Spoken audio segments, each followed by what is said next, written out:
మీరు వినువారు మాత్రమై ఉండి మిమ్మల్ని మీరు మోసపుచ్చుకొనకుండా వాక్య ప్రకారం ప్రవర్తించువారునై ఉండుడి. Praise the Lord. యూట్యూబ్లో ఈ వాక్యం వింటున్న ప్రతి ఒక్కరికి మన ప్రియమైన యేసుక్రీస్తు నామములో శుభములు తెలుపుకుంటున్నాను. నా ప్రియ సహోదరి సహోదరులారా, ఈరోజు మనం ధ్యానించబోయే అంశము వినువారు మాత్రమై ఉండక. ఈ అంశం కొద్దిసేపు ధ్యానించమని దేవుడు నన్ను ప్రేరేపించారు. అయితే వాక్యం మీ దాకా చేరిందంటే దేవుడు మీరు ఈ వాక్యం వినాలని కోరుకుంటున్నాడు కనుక ఎక్కడ స్కిప్ చేయకుండా పూర్తిగా వినండి. వాక్యం మీకు నచ్చినట్లయితే తప్పకుండా లైక్ చేయండి, షేర్ చేయండి, సబ్స్క్రైబ్ చేయండి, కామెంట్ చేయండి. మీ కామెంట్స్ నేను తప్పకుండా చదువుతాను. అందరం కలిసి దేవుని రాజ్య వ్యాప్తి కోసం కష్టపడదాం. సమస్త మహిమ దేవునికే కలుగునుగాక. ఆమేన్. ఇక వాక్యంలోకి వెళ్ళిపోదాం. యాకోబు పత్రిక 1వ అధ్యాయం 22వ వచనం మనం గమనించినట్లయితే, మీరు వినువారు మాత్రమై ఉండి మిమ్మల్ని మీరు మోసపుచ్చుకొనకుండా వాక్య ప్రకారం ప్రవర్తించువారునై ఉండుడి అంటూ లేఖనం సెలవిస్తుంది.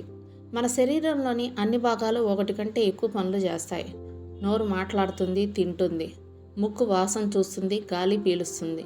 కళ్ళు చూస్తాయి, నిద్రపోతాయి. ఇలా ప్రతి అవయవం ఒకటి కంటే ఎక్కువ పనులు చేస్తూ ఉంటాయి. చెవులకి మాత్రం ఒకటే పని, వినడం. దేవుడు చెప్పిన మాట వినడానికి మనకు 2 చెవులు ఇచ్చాడు. వినుట వలన విశ్వాసం కలుగుతుంది. అపోస్తలుడైన పౌలు ఈ మాట చెప్పే సమయానికి పుస్తకాలు ప్రచురించడం ఉండేది కాదు. ధర్మశాస్త్ర గ్రంథము అందరికీ అందుబాటులో ఉండేది కాదు. సువార్త ప్రకటింపబడేదే కానీ ఎవరికి వాళ్ళు చదువుకోవడానికి దొరకదు. ప్రకటింపబడిన వాక్యం వినడానికి మాత్రమే అందుబాటులో ఉండేది. అందుకే వినుట వలన విశ్వాసం కలుగును అని చెప్పబడింది. అయితే ఇప్పుడు సువార్త అనేక మాధ్యమాల ద్వారా ప్రచురింపబడుతుంది. ప్రతి ఇంట్లో ప్రతి ఒక్కరికి బైబిల్ ఉంటుంది. టీవీ, ఇంటర్నెట్ ద్వారా, వాట్సాప్, ఫేస్బుక్, యూట్యూబ్ ద్వారా ప్రతి క్షణం తీరిక లేకుండా క్రైస్తవులకే కాకుండా అన్యులకు కూడా సువార్త ప్రకటింపబడుతుంది. సువార్త గురించి నాకు తెలియదు, నేను ఎప్పుడు వినలేదని చెప్పి తప్పించుకునే ఆస్కారమే లేదు. నిద్ర లేచిన దగ్గర నుండి మళ్ళీ పడుకోబోయే వరకు మన వాట్సాప్కి, ఫేస్బుక్కి, యూట్యూబ్కి వాక్యం వస్తూనే ఉంటుంది. కానీ వాటిని చదివేటంత, వినేటంత తీరిక మనకు ఉండడం లేదు. ఒకవేళ అవి చదివినా విన్నా కూడా వాటిని బుర్రకి ఎక్కించుకునే ఆసక్తి మనకు ఉండడం లేదు. మీరు వినుట మటుకు విందురు గాని గ్రహింపనే గ్రహింపరు, చూచుట మటుకు చూతురే గాని ఎంత మాత్రము తెలుసుకొనరు అని చెప్పబడినట్లే ఇప్పుడు మన పరిస్థితి ఉంది. మత్తయి సువార్త 13వ అధ్యాయం 15వ వచనం ఒకసారి చదవండి. గతంతో పోల్చుకుంటే సర్వ సృష్టికి సువార్త ప్రకటన సూపర్ ఫాస్ట్గా జరుగుతుంది అనడంలో ఏమాత్రం సందేహం లేదు. యేసుక్రీస్తు రెండో రాకడ అతి త్వరలోనే ఉంటుందని చెప్పడానికి ఇదే నిదర్శనం. అందుకే సువార్త ప్రకటనకు ఎన్నో మార్గాలు ఎంచుకున్నాడు. సాతాను కూడా తనకు సమయం తక్కువగా ఉందని గ్రహించి ఎవరిని మృంగాలా అని గర్జించే సింహం వలె మనుషుల మధ్యలోనే కాచుకొని ఉంది.